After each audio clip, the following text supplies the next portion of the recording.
Mic check, 1, 2. Are we working? Are we here? Yes. The brash and brazen Sean Entertainment. I will never be mistaken or overtaken with even more backstage details.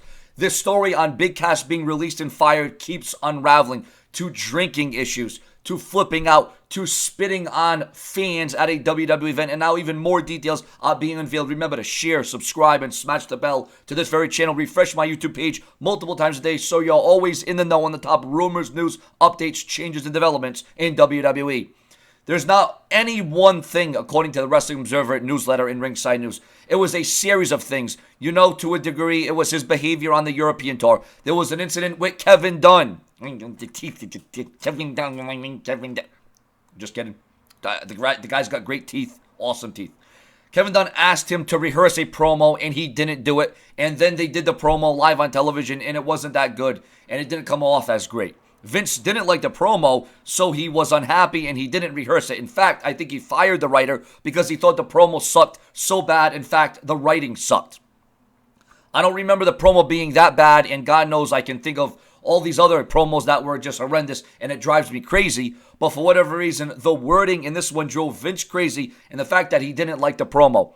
He didn't just get fired yet. He didn't just get fired at this time because, Big Cass during this time, during these woes, and he had plenty of opportunities, plenty of chances to improve and adjust. Oh, why didn't they suspend him? Why didn't they just put him on a sabbatical? Why didn't they just do this and that? Because they just kept trying to build him up. They kept trying to give him a chance. We're going to give him a push.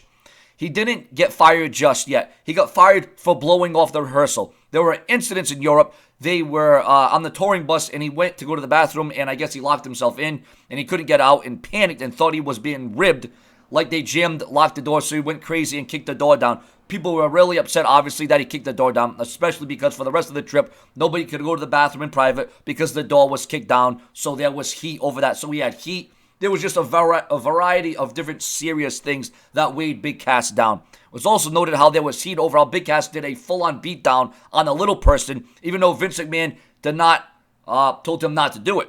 So he didn't, he ignored Vince. He ignored Kevin Dunn. He did what he wanted to do. He went into business himself. He was, with the serious alcohol, spitting on fans, being overzealous.